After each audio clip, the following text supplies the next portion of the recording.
नमस्कार, स्वागत है आपका हमारे चैनल समर्पण जीएस एकेडमी में। इससे पहले हम लोगों ने बिहार स्पेशल की सीरीज़ शुरू की थी, जिसमें हम लोगों ने बिहार ज्योग्राफी पढ़ना स्टार्ट किया था, जिसका पहला लेक्चर अपलोड हुआ था। उसमें हम लोगों ने बिहार का जनरल इंट्रोडक्शन देखा था कि बिहार की लंबाई चौड़ाई कितनी है, अक्षांशीय देशांतरीय विस्तार कितना है, और बिहार के चारों तरफ जो बाउंड्रीज़ है वो किससे किससे लगती है, और उनके ज़िलों की संख्या हम लोगों ने देखी थी। आज हम लोग दूसरा लेक्चर स्टार्ट कर रहे हैं। डेफिनेटली दूसरे लेक्चर में देरी हुई है, लेकिन अब ये देरी नहीं होगी और ये रेगुलर बेसिस पर आपको लेक्चर्स मिलेंगे। और हम लोग दूसरा लेक्चर में आज हम लोग पढ़ने वाले हैं कि जियोलॉजिकल स्ट्रक्चर बिहार का कैसा है, भूगर्भिक संरचना बिहार की कैसी है। इसको एकदम कॉम्प्रिहेंसिव वे में और एकदम ल्यूसिड लैंग्वेज में हम लोग समझेंगे, ताकि एक जो बिगनर है उसको भी चीज़ें समझ में आए कि ये कैसे चीज़ें चल रही हैं। तो चलिए बिना देर किए हुए इस वीडियो को शुरू करते हैं। और आपको अगर वीडियो लेक्चर पसंद आए तो डेफिनेटली इसको लाइक कीजिए, शेयर कीजिए और हमारे चैनल को सब्सक्राइब कीजिए। वीडियो को अंत तक ज़रूर देखिएगा, क्योंकि अंत में इस टॉपिक पर बेस्ड जो बीपीएससी में प्रीवियसली पूछे गए हैं उन सब क्वेश्चंस को हम लोग डील कर रहे होंगे। तो इस वीडियो को लास्ट तक देखिए। चलिए हम लोग शुरू करते हैं वीडियो को पढ़ना। तो बिहार का भूगर्भिक संरचना हम लोग आज पढ़ने जा रहे हैं। भूगर्भिक संरचना जियोलॉजिकल स्ट्रक्चर का बेसिक मीनिंग ये है कि बिहार में जो चट्टानें हैं वो किस प्रकार की चट्टानें पाई जाती हैं, बिहार की जो भूमि का निर्माण हुआ है वो किस प्रकार के निर्माण हुआ है। तो बिहार का एक रफ मैप अगर हम लोग देखें, तो मैं एक रफ मैप ड्रॉ कर रहा हूँ बस बिहार का। It is not on scale, so please cooperate. अगर हम लोग बिहार के एक रफ मैप को देखें तो ये बिहार का एक रफ मैप है। इसमें हम लोग को जो उत्तर दिशा में मिलता है, यानी कि नॉर्दर्न साइड में, यहाँ पर माउंटेन देखने को मिलता है। बिहार में माउंटेन यहाँ पर देखने को मिलता है।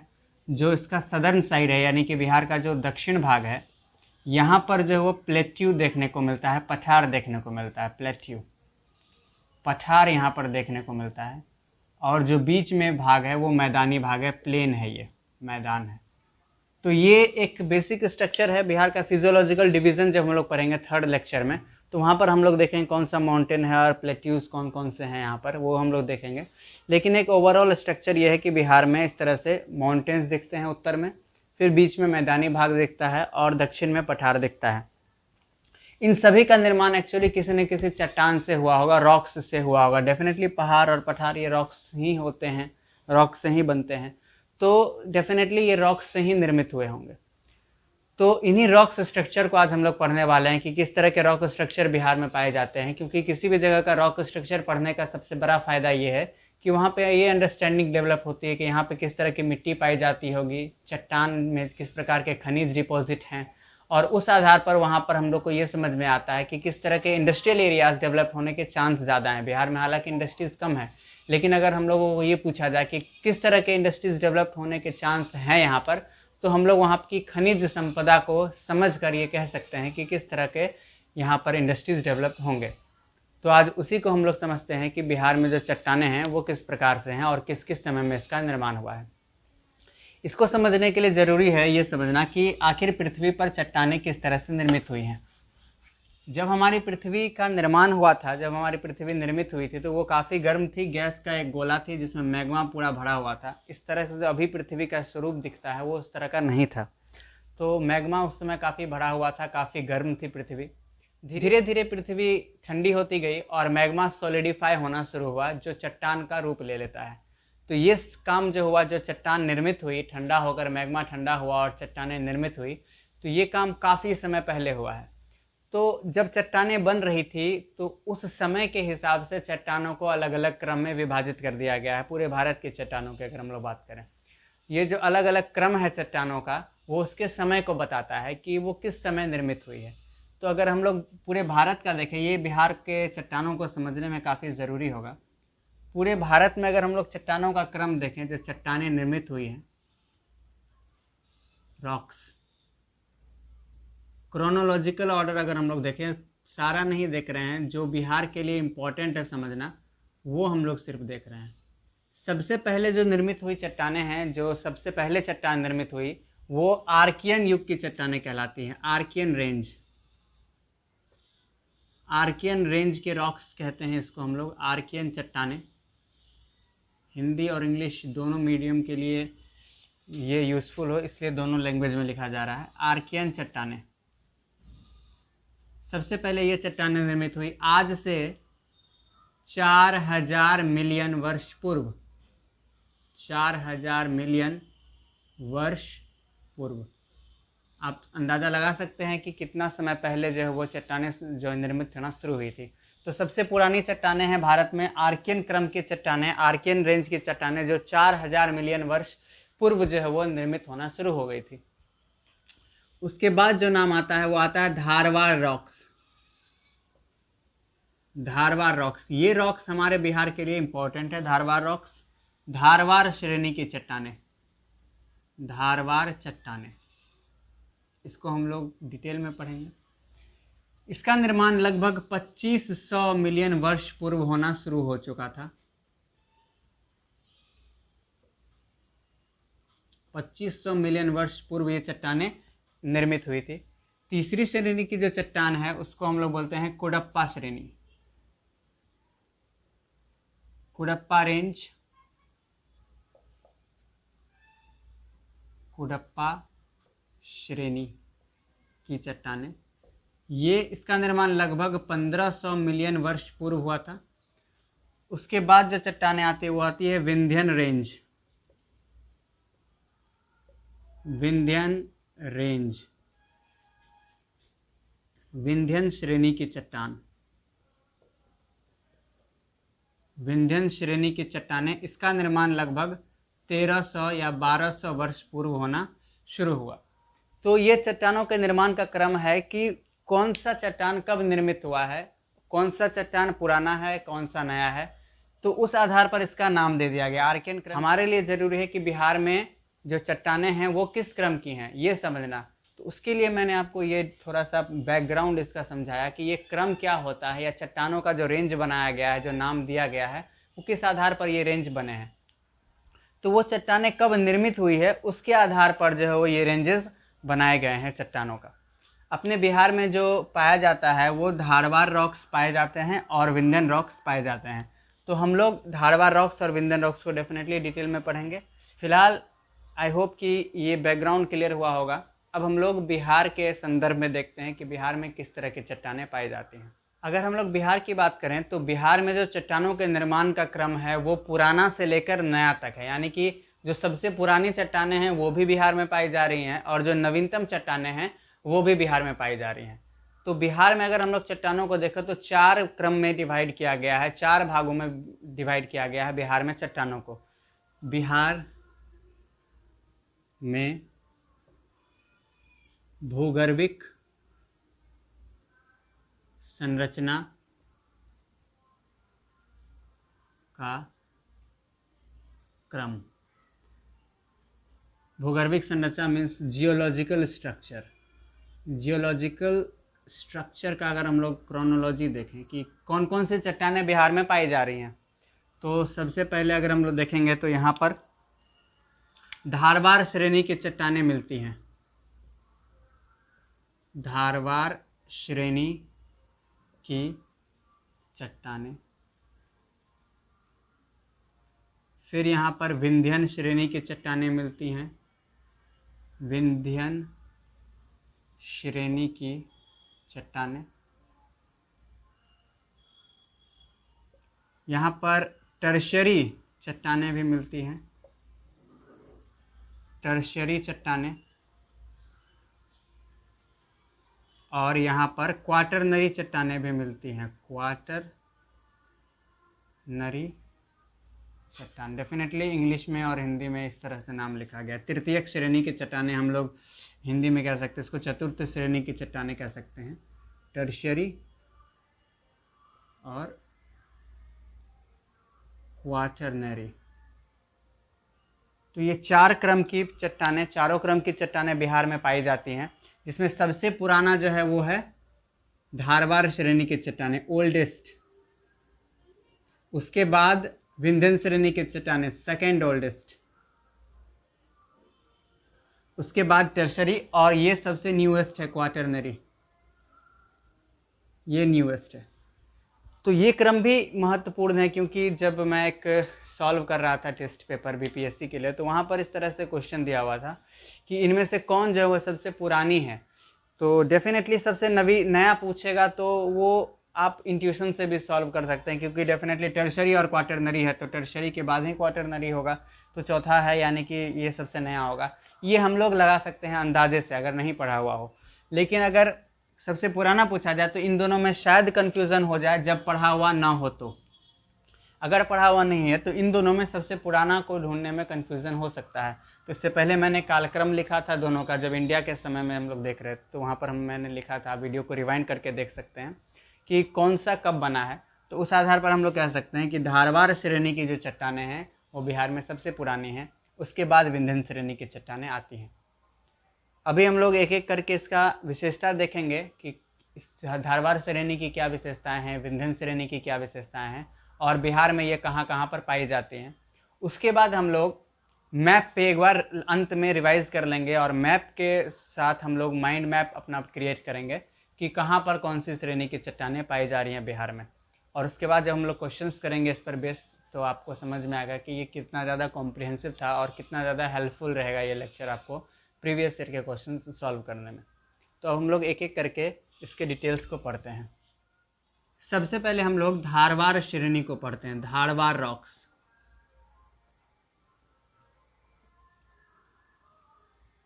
धारवाड़ रॉक्स। अब इसका नाम धारवाड़ क्यों है? धारवाड़ जो है वो कर्नाटक में एक जगह है। तो सबसे पहले जब ये स्टडी शुरू की गई थी तो धारवाड़ कर्नाटक के एरिया में ही ये स्टार्ट हुआ था, इसलिए उसका नाम धारवाड़ श्रेणी के चट्टानें या धारवाड़ रॉक्स जो है वो रखा गया है। अगर हम लोग देखें तो इसका जो निर्माण हुआ है वो आर्कियन चट्टानों से ही हुआ है। इसका जो निर्माण है वो आर्कियन चट्टानों से हुआ है। आर्कियन चट्टान हम लोग स्टार्टिंग में ही देख चुके हैं, आर्कियन रॉक्स। आर्कियन चट्टानों से इसका निर्माण हुआ है। जब इस पर डिपोजिशंस होता गया, लगातार एक के बाद लेयर बनते गए, तो इसका एक तरह से हम लोग कह सकते हैं कि आर्कियन रॉक्स के सेडिमेंटेशन के कारण जो वो धारवाड़ श्रेणी की चट्टानें विकसित हुई हैं। सेडिमेंटेशन का मतलब होता है कि एक के ऊपर दूसरी परत जब जमा होने लगती है तो हम लोग उसका सेडिमेंटेशन बोलते हैं। तो लेयरिंग हुई, इसमें सेडिमेंटेशंस हुए, डिपोजिशंस हुआ, जिसके कारण आर्कियन श्रेणी के चट्टानों से ही धारवाड़ श्रेणी की चट्टानों का निर्माण हुआ। दूसरा जो महत्वपूर्ण बिंदु है वो ये है कि बिहार में ये सबसे पुरानी है। बिहार में सबसे पुरानी चट्टानें हैं। बिहार में ये सबसे पुरानी चट्टानें हैं।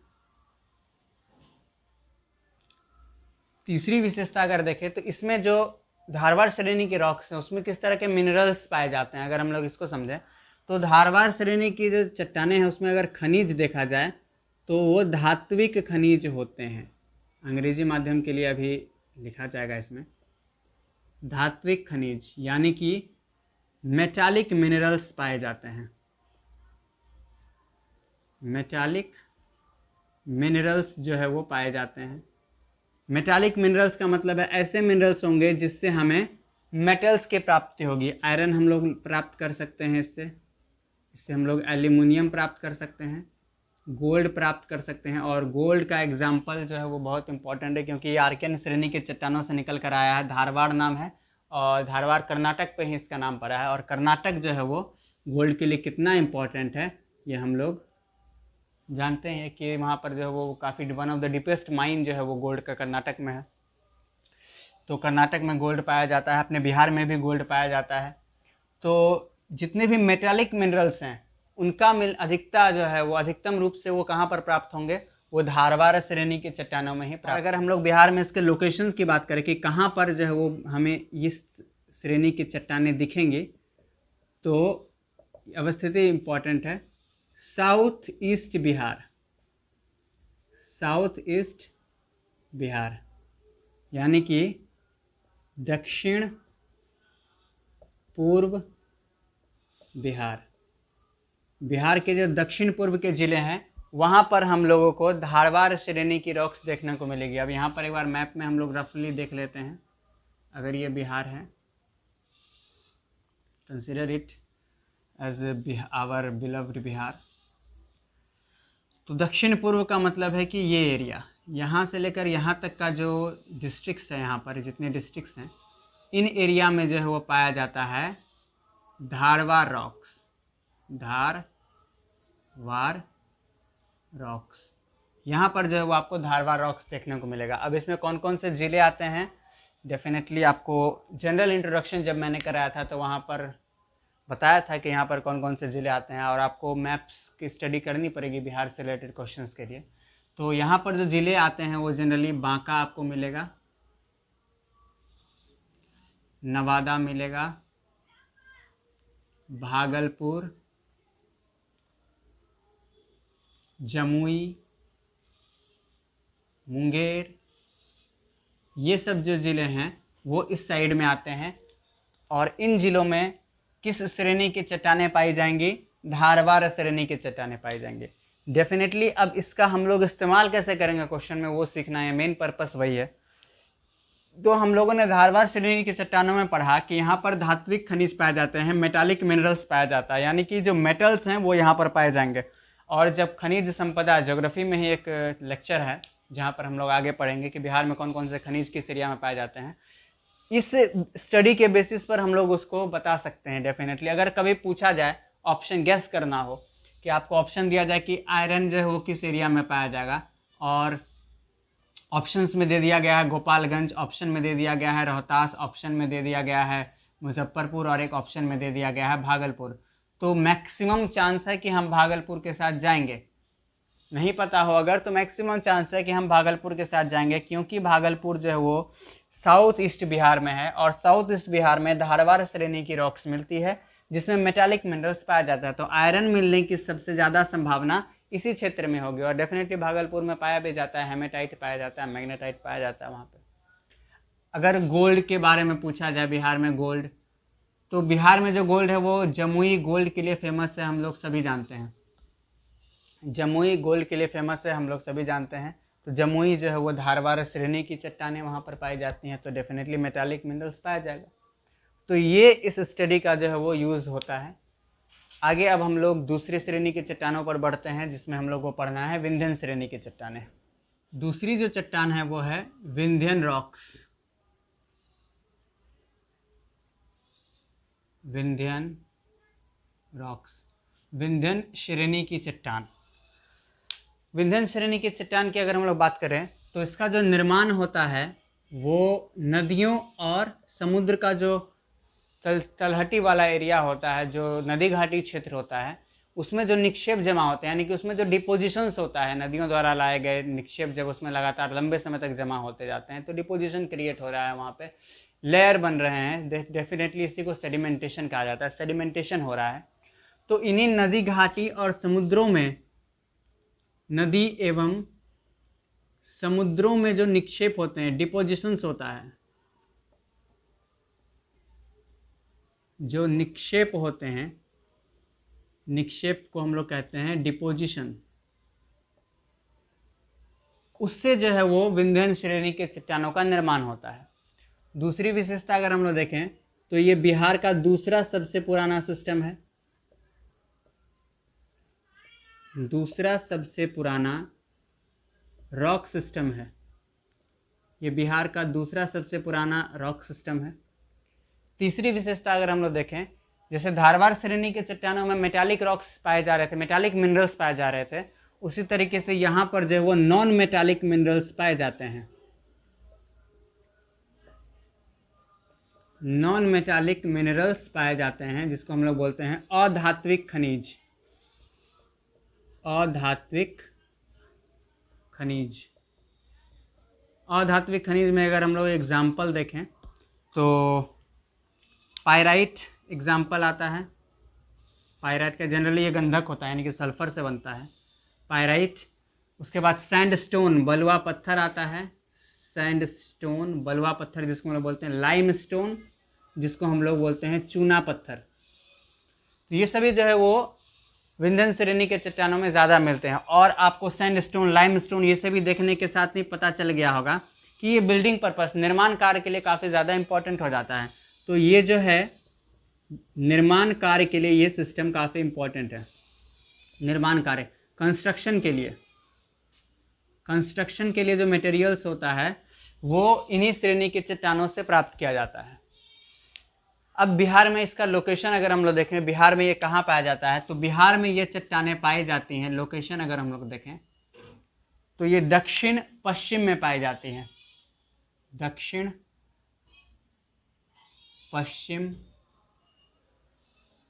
बिहार, दक्षिण पश्चिम बिहार, दक्षिण पश्चिम बिहार। ये जो एरिया है, ये एरिया हमारा विंध्यन श्रेणी का एरिया होता है, और इसमें 2 जिले आते हैं, कैमूर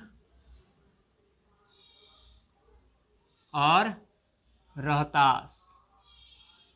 ये 2 जिले हैं जहां पर विंध्यन श्रेणी की चट्टानें बिहार में पाई जाती हैं, और रोहतास और कैमूर में जो है वो पाया जाता है पायराइट, सैंडस्टोन, लाइमस्टोन, इन सब का डिपोजिशन जो है वो इस एरिया में ज़्यादा मिलता है। हम लोग जानते हैं रोहतास में बालू खनन होता है, और लाइमस्टोन की अधिकता होने के कारण ही रोहतास में जो है वो सीमेंट फैक्ट्री का जो एक काफ़ी अच्छा एरिया बन सकता है। सीमेंट फैक्ट्री वहाँ पर लगाई भी गई थी, बंजारी में सीमेंट फैक्ट्री, डालमिया नगर, ये सभी पर जो सीमेंट फैक्ट्री इस एरिया में लगाई गई है, उसका एकमात्र कारण यहाँ पर लाइमस्टोन की अधिकता होना है। लाइमस्टोन काफ़ी प्रचुर मात्रा में पाया जा रहा है, तो रॉ मटेरियल बन जाता है सीमेंट फैक्ट्री के लिए। तो इसलिए ज़रूरी है ये जानना कि किस श्रेणी की चट्टानें पाई जा रही हैं, वहाँ पर कौन कौन से मिनरल्स पाए जा रहे हैं। इस आधार पर अब हम अंदाज़ा भी लगा सकते हैं कि कहीं पर किसी तरह की इंडस्ट्री लगानी हो तो रैंडम गेस ना हो, हमारा कैलकुलेटेड और एजुकेटेड गेस हो। तो आई होप ये दोनों श्रेणी की चट्टानें आपको समझ में आई होंगी। तीसरा जो है हमारे बिहार में, उसको हम लोग समझते हैं। तीसरा हम लोग देखते हैं टर्शरी चट्टानें। टर्शरी चट्टानें जो है वो बिहार में यहाँ पर पाई जा रही हैं। टर्शरी चट्टानें ऐसी चट्टानें जो रिलेटिवली नहीं मानी जाती हैं, और इसका जो उदाहरण है सबसे बड़ा हिमालय है।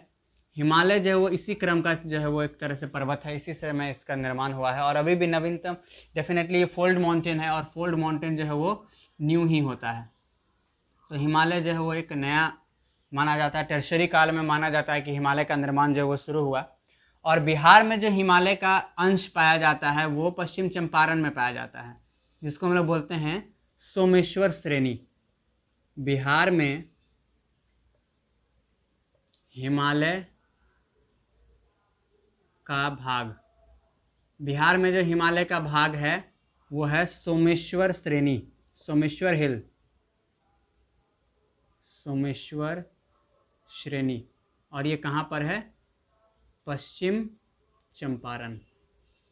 तो डेफिनेटली पश्चिम चंपारण ही वह डिस्ट्रिक्ट है जहाँ पर बिहार में टर्शरी क्रम की चट्टानें पाई जाती हैं, यानी कि ये रहा टर्शरी चट्टानें। टर्शरी चट्टानें यहाँ पर पाई जाती हैं। अब ये जो सोमेश्वर हिल्स है, हम लोग जानते हैं, ज्योग्राफी में पढ़ते हैं, हिमालय का 3 हिस्सा होता है, ग्रेटर हिमालय, मिडिल हिमालय और आउटर हिमालय, बाह्य हिमालय, जिसको हम लोग शिवालिक कहते हैं। तो ये सोमेश्वर हिल्स जो है वो शिवालिक का ही हिस्सा है, शिवालिक का ही हिस्सा है ये, और ये टर्शरी क्रम की चट्टानें हैं, और रिलेटिवली ये न्यू है। डेफिनेटली हम लोग उसी क्रम में पढ़ रहे हैं जो सबसे पुरानी है, और उसके बाद जो है वो सबसे नई की तरफ हम लोग बढ़ रहे हैं, तो ये नई की श्रेणी में आती है। तो बिहार में टर्शरी क्रम की चट्टानें हम लोगों ने देखा कि ये पश्चिम चंपारण में है। और आखिरी किस्म की चट्टान अगर हम लोग देखें बिहार में, तो वो है क्वाटरनरी।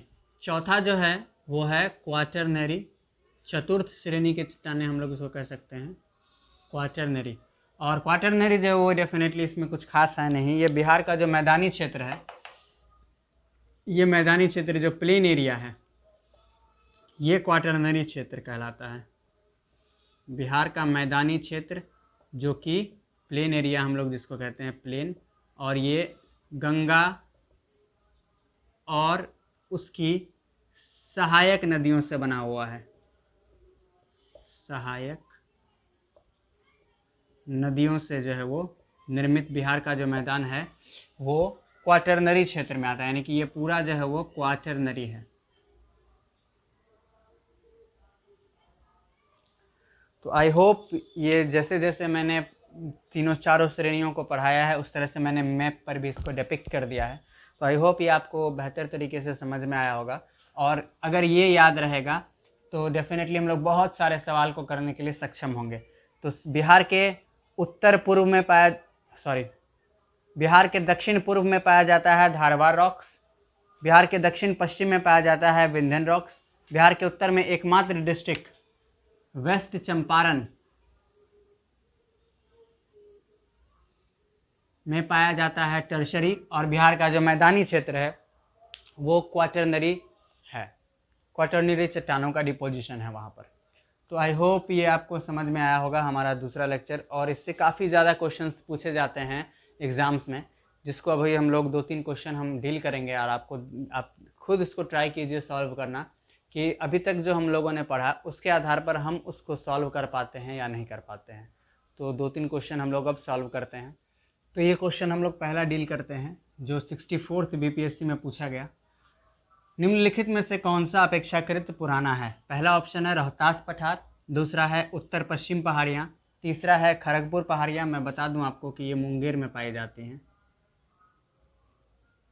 और चौथा है उत्तर गंगा का मैदान, और पांचवा ऑप्शन BPSC हम लोग जानते हैं नन ऑफ दीज या फिर more than one of the above, इसको हम लोग बोलते हैं। तो अभी हम लोगों ने पढ़ा कि कालक्रम का निर्माण क्रम हम लोगों ने पढ़ा, कौन पुराना कौन नया, जिसमें अगर हम लोग ऑप्शंस को डील करें तो रोहतास का पठार ये रहा, रोहतास का पठार, कैमूर रोहतास, और ये विंध्य श्रेणी की चट्टानें हैं।